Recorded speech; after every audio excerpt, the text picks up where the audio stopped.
Coordenador do novo Centro de Contingência do Coronavírus, além de outros especialistas em saúde pública. Foi anunciado que atualmente há 85 casos suspeitos em São Paulo. Há apenas um caso confirmado até o momento de um paciente que viajou para a Itália e voltou com a doença Covid-19. Ele está em isolamento domiciliar. O Dr. Davi Wippe diz que a grande maioria dos pacientes serão pouco sintomáticos e uma pequena minoria vai precisar de internação. O acesso será via atenção primária. Segundo ele, o paciente com tosse e com febre deve ficar em casa para ser hidratado, ter boa alimentação e repouso. Se a febre voltar, o paciente aí sim deve procurar o serviço de saúde, assim como quem tiver desconfortos respiratórios e dificuldade para respirar. O ministro Luiz Henrique Mandetta diz que o coronavírus já atingiu 45 países. Ele reforçou que a Itália foi incluída no alerta aqui no Brasil, além de todas as penínsulas asiáticas que já estavam nesse alerta. Também foi anunciada a antecipação e ampliação da campanha de vacinação contra a gripe em âmbito nacional. Vai começar no dia 23 de março, ou seja, 23 dias antes da data prevista originalmente. Bom, para conversar sobre as prioridades nesse momento, eu recebo aqui no estúdio o infectologista Celso Granato. Doutor Celso, muito obrigada por ter aceitado o nosso convite.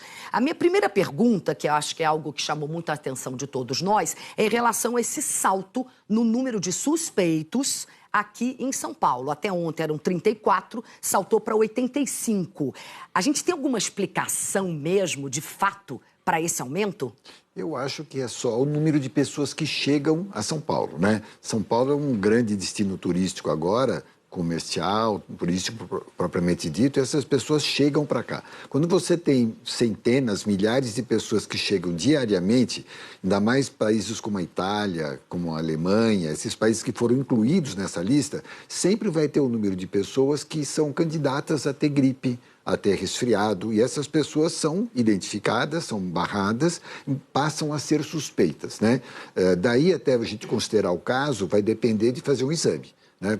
As pessoas que têm suspeita, que têm uma clínica, vão fazer exames, e isso é diretamente proporcional ao número de pessoas que chega aqui. Então, esse salto seria esperado em função do aumento do número de pessoas. Não é algo para deixar, claro, a população em pânico até então, de maneira alguma. Exato, de forma nenhuma. Isso só está identificando que nós estamos alertas, seria perigoso se não aumentasse.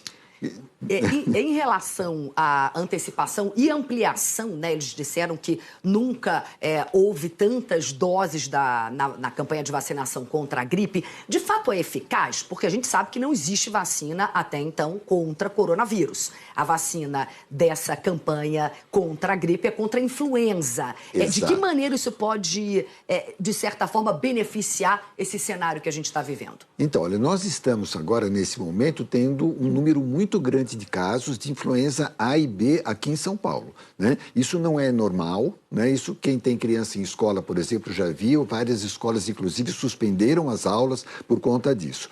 Essa vacina contra a influenza, ela é feita baseada naquele vírus que circulou no hemisfério norte. Ele que é a semente para a gente fazer a vacina nova.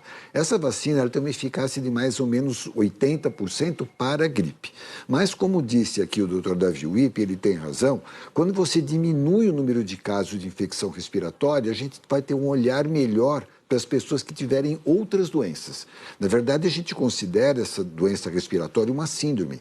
A gente não consegue saber com base clínica o que é exatamente um resfriado, uma gripe causada pela influenza ou pelo coronavírus. Se você diminuir o contingente de pessoas com influenza, a gente vai poder ter um olhar melhor para as pessoas que têm outros vírus, por exemplo, o coronavírus. Em relação ao coronavírus especificamente, é a condição clínica que vai determinar se o paciente deve ou não ficar em internação hospitalar? Faço essa pergunta exatamente porque a gente sabe que o paciente, até agora o único paciente que foi confirmado com Covid-19, que é essa doença que vem do coronavírus, ele está em isolamento, mas ele está em casa.